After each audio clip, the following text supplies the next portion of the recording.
The next morning, the narrator awakes and looks out over a London utterly indifferent to the future of fiction, the death of poetry, or the development by the average woman of a prose style completely expressive of her mind.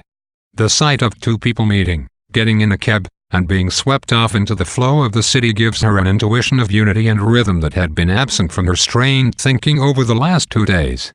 There are certain states of mind that seem, even if adopted spontaneously, to be less comfortable than others. In order to keep oneself continuing in them, one is unconsciously holding something back, and gradually the repression becomes an effort. Emerging from her unnatural essayistic mode, the narrator begins to toy with a theory of the unification of the sexes, one akin to Coleridge's theory of the androgynous mind, in which each mind has male and female elements. The harmonious balance of these elements is the hallmark of genius.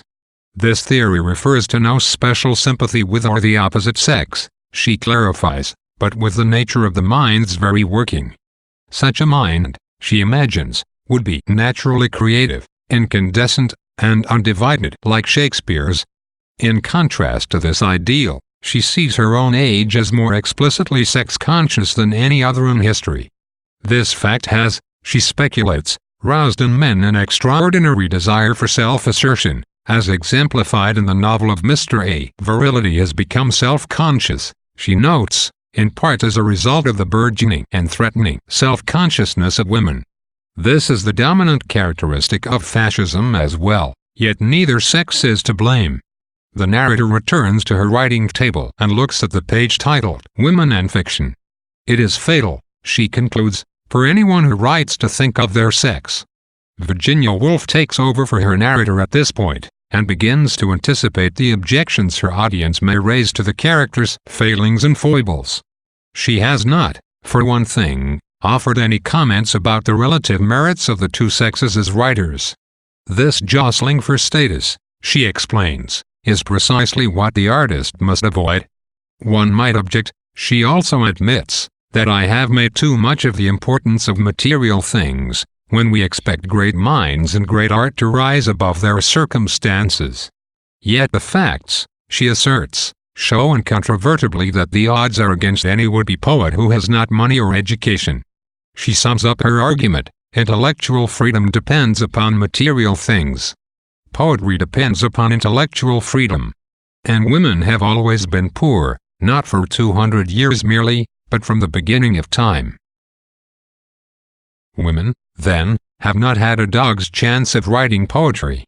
That is why I have laid so much stress on money in a room of one's own. Good writing is good for society, Woolf asserts.